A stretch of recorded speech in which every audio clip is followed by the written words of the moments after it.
everybody. This is Vince Miller. Thank you so much for joining me for our devotional. Today we're in Acts chapter 10. I'm going to be reading verses 9 through 16. It reads, "The next day, as they went on their journey and approaching the city, Peter went up on the housetop at about the 6th hour to pray, and he became hungry and wanted something to eat. But while they were preparing it, he fell into a trance, and he saw the heavens opened and something like a great sheet descending, being let down by its four corners upon the earth. In it were all kinds of animals and reptiles and birds of the air. And there came a voice to him that said, 'Rise, Peter, kill and eat.' But Peter said, 'By no means, Lord, for I have never eaten anything that is common or unclean.' And the voice came to him again a second time and said, 'What God has made clean, do not call common.'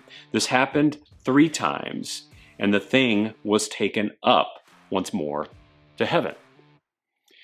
You know, there have been a couple of times in my life that I can say that God has genuinely spoken to me. And one of these divine moments was just before the launching of the ministry that I'm actually leading today. I recall vividly God saying to me something like this. Catch this. "If you don't do this, Vince, then I'm going to punish you." Now, that's a pretty frightening thing, actually, to hear from God, but I'm quite convinced that God was telling me that there was no way that I was going to be released from a calling to present the gospel to men for the rest of my life. And so I've been doing just that, maybe because God put a little holy fear in me. Now, I don't know how you feel about what I just shared. Maybe you think I'm a little crazy, or maybe you think there's no way that God would ever say something like that to someone. But for me, this was a genuine, divine, and terrifying moment between God and myself. And I believe I heard God's voice this way because I had spent too many years running from this voice.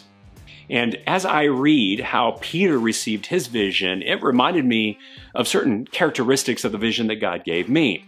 Here are the 4 characteristics that I see here in this text. First, the vision was in alignment with a long-standing mission of God.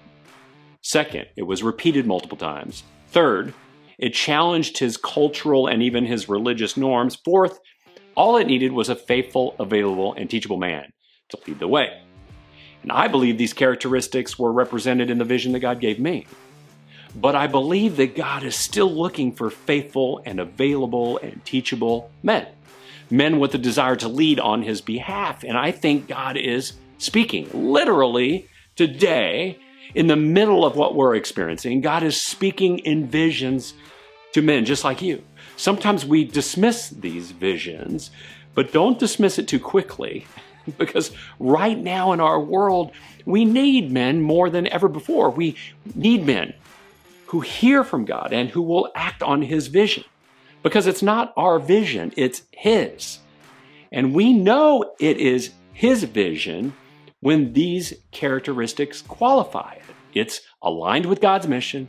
It has been repeated many times, and it challenges religious and cultural norms.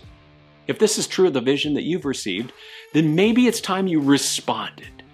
I did, and somehow God has been using me in a small way to impact our world. Thank you, fellas, for joining me today. I hope this has encouraged you. If it has, please share this with someone you know. Hit that subscribe button and leave a comment for me below, and I'll see you right back here again tomorrow.